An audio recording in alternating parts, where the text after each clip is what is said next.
This footage captures Trevor Deely walking home alone through a quiet Dublin street in the pouring rain. A few seconds later, a shadowy man dressed in black appears on the same camera, silently following behind. And from that point on, Trevor was never seen again. But his story is not the only one.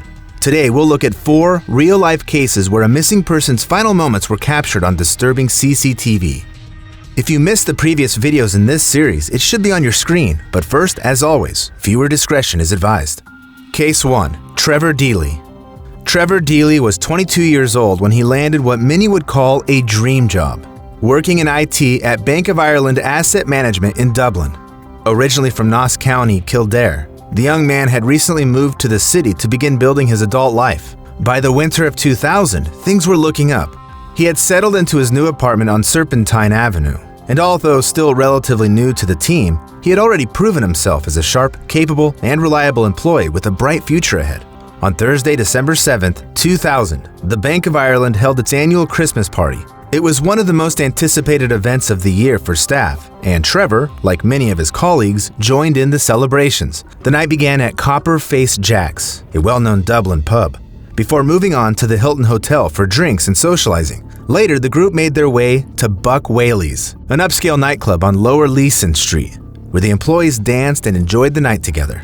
At around 3:25 a.m. on the morning of December 8th, Trevor left Buck Whaley's alone. It was raining heavily, and with a taxi strike affecting the city, many people had little choice but to walk home. Still, rather than heading straight to his apartment in Ballsbridge, Trevor decided to stop by his office to collect an umbrella and prepare for his early shift later that morning.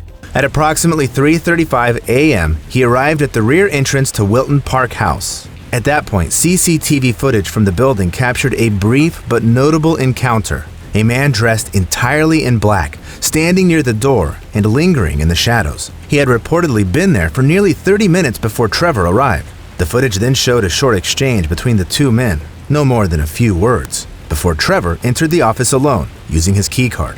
At 4:03 a.m., Trevor exited the building. The same camera recorded him stepping out into the rain, umbrella in hand, as he walked eastward toward Bagot Street Bridge and turned onto Haddington Road. Roughly 10 minutes later at 4:14 a.m., another surveillance camera positioned above a Bank of Ireland ATM recorded Trevor passing by. Less than 30 seconds afterward, the camera also captured the man in black walking the same route. And that grainy image remains the last confirmed sighting of Trevor Deely alive before both men vanished into the night. Still, when Trevor failed to show up for work the next day, it didn't immediately raise alarm. Many assumed he had simply taken the Friday off after the party. It wasn't until Monday morning, December 11th, more than 72 hours later, that his absence prompted concern. His family reported him missing, and soon his face appeared on posters across Dublin. Once the investigation was launched, Ireland's National Police, the Gardaí, began an extensive search. Teams scoured city parks, alleyways, and wooded areas, but there was no trace of Trevor. One of the earliest theories suggested that, slightly intoxicated after a long night out, Trevor may have fallen into the nearby Grand Canal and drowned, particularly given the heavy rain and poor visibility that night, and the fact that the canal runs close to the route he would have taken home. But when divers combed the waterway, nothing was found. Weeks turned into months, and months turned into years. With no clear answers, only the haunting question of what happened to Trevor Deely and whether the black figure following him had anything to do with it. The public continued to build grim theories about this man. Still, no answer came until 2017, nearly 2 decades after Trevor vanished, when the case was officially reopened as part of a cold case initiative. During this reinvestigation, the Gardaí publicly released a previous unseen enhanced version of the man in black on CCTV, hoping someone would recognize the figure who had followed Trevor all the way to Bagot Street Bridge. Yet once again, the trail went cold. Only users speculating that this man might have been a disgruntled bank customer, or perhaps even a well-known criminal gang member based in Crumlin, who brutally dealt with the victim and buried him at a site in Chapelzoid. The first real breakthrough came years later, in late 2023, when the Gardaí confirmed they had finally identified the man in black. However, they did not release his name and, to everyone's surprise, announced that he had been eliminated from suspicion and played no role in Trevor's disappearance, once again leaving Trevor's heartbroken family without answers about what happened to him 23 long years ago. To this day, Trevor Deely's case remains open and officially classified as a missing person, with no definitive account ever having come to light. All that endures are those silent, flickering CCTV images, capturing a young man walking home alone in the rain before fading into the night. Case 2. Elisa Lam. On February 19, 2013, maintenance worker Santiago Lopez climbed to the roof of the Cecil Hotel in downtown Los Angeles. For days, guests had been complaining of strange water pressure, a foul taste, and discolored liquid running from the taps. But what he found inside a massive water tank instantly sent chills down his spine. The body of a young woman who had been missing for nearly 3 weeks under some of the most mysterious circumstances imaginable. 21-year-old Elisa Lam was a Canadian student from Vancouver, taking a solo trip down the west coast of the United States. She had arrived in Los Angeles on January 26, 2013, and checked into the Cecil Hotel, a towering budget hotel on Main Street known for its cheap rooms and fairly convenient location. For Elisa, it was supposed to be just a temporary stop before heading onward to Santa Cruz. So in the following days, she was sightseeing, posting on her Tumblr blog, and even visited the last bookstore, where the manager remembered her as friendly and excited about picking up books for her family. She seemed to be enjoying her trip until the final day of her stay, when something truly unsettling happened. On the evening of January 31st, Elisa stepped into one of the hotel's elevators. The footage shows her pressing multiple buttons at once, darting in and out of the elevator car, peering nervously into the hallway and making strange, almost frantic hand gestures. At one time, she hides in the corner, as though avoiding someone just outside the door. At other moments, she leans out and looks around, as if searching for someone invisible. This went on for nearly 4 minutes, and those moments would become the last confirmed images of Elisa Lam alive. After that night, she simply vanished. When Elisa failed to check out of the hotel on February 1st, her family in Vancouver grew alarmed. They called the Los Angeles police, who launched massive searches, yet no trace of Elisa was found until February 19th, nearly 3 weeks later, when Santiago Lopez lifted the tank's hatch and made the grim discovery. The revelation left one central question. How did she end up in the rooftop tank after the chilling footage in the elevator?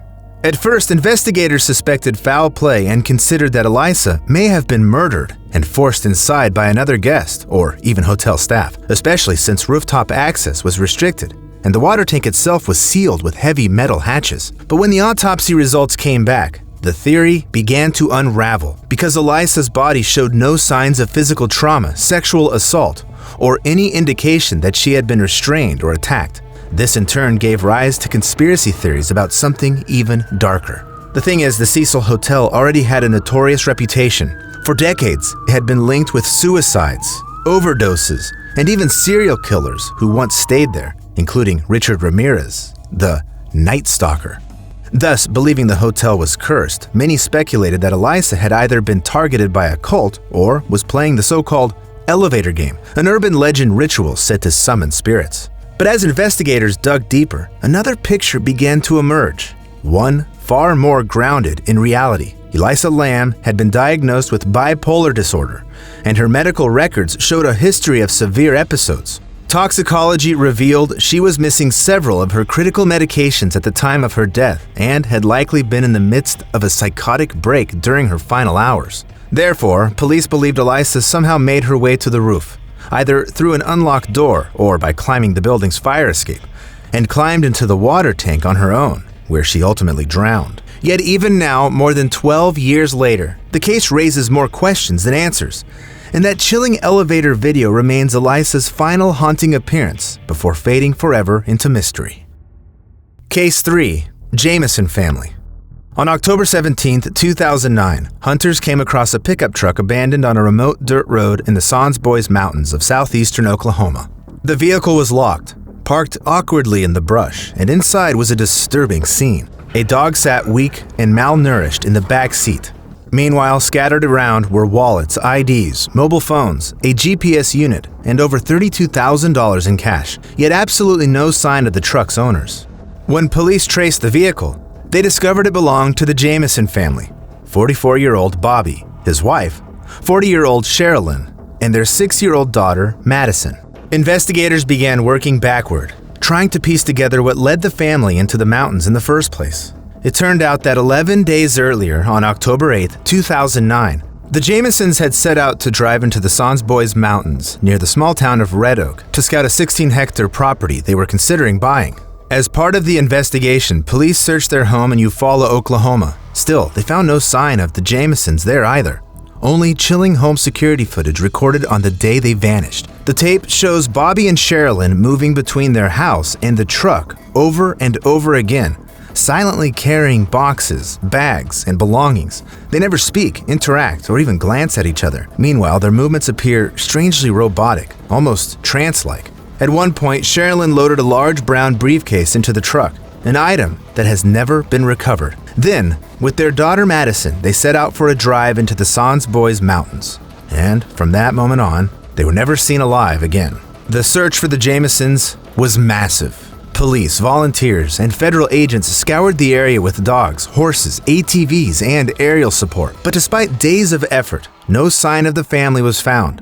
It was as if they had walked straight out of their truck and simply evaporated into the dense Oklahoma woods. Still, over the long months of investigation, friends of the family highlighted the Jamesons' growing paranoia.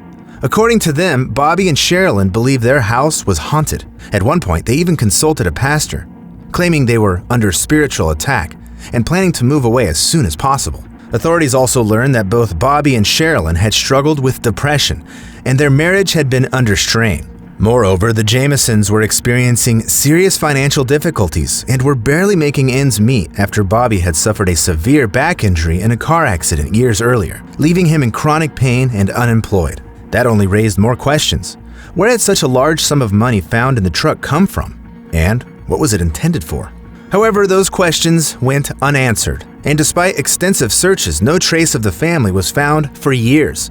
Until November 2013, when hunters discovered skeletal remains just about 4 kilometers from where the truck had been abandoned. And although they were quickly confirmed to be those of Bobby, Sherilyn, and little Madison, even this discovery failed to move the investigation forward. The remains were so badly decomposed that the medical examiner could not determine a cause of death, nor explain what could have happened to the family in those woods 4 long years earlier. Case 4. Lars Mittank. On the morning of July 8, 2014, security cameras at Varna Airport in Bulgaria recorded 28-year-old Lars Mittank walking into the airport's medical clinic. The young German tourist had been on holiday at the Golden Sands resorts with friends, but had stayed behind after a bar fight 2 days earlier left him with a ruptured eardrum. A local doctor had advised him not to fly immediately, and now, with his friends already back in Germany, Lars had come to the airport clinic to get a fit-to-fly certificate so he could finally return home. At first, nothing seemed out of the ordinary. The doctor remembered Lars sitting calmly, answering routine questions about his ear injury and medication. But a few minutes into the consultation, a construction worker walked into the clinic, and whatever Lars perceived in that moment, his demeanor changed instantly. Suddenly he stood up, exclaimed, "I don't want to die here," and bolted from the room. He left all his belongings behind, passport, wallet, phone, backpack, and sprinted out of the medical office. Airport security cameras then captured him running down the corridor at full speed, glancing over his shoulder as if someone was chasing him. He burst through the main doors of the terminal, crossed the parking lot, and climbed the perimeter fence before disappearing into the fields and woodlands beyond the airport boundary. Unfortunately, that was the last confirmed sightings of Lars Mittank. In the days leading up to this moment, Lars had sent a series of increasingly frantic calls and texts to his mother, Sandra Mittank, in Germany. He told her he felt unsafe, that 4 men were following him, and asked her to cancel his credit card. He repeatedly stressed that she should not trust anyone and that he needed money to get home. So when Lars failed to board his scheduled flight on July 8th and stopped answering his phone, Sandra immediately filed a missing person report. Bulgarian airport authorities also notified police after Lars fled the clinic and vanished from the airport grounds. But despite extensive searches, private investigators hired by the family, and cooperation between Bulgarian police and German officials, no trace of Lars Mittank has ever been found, even to this day.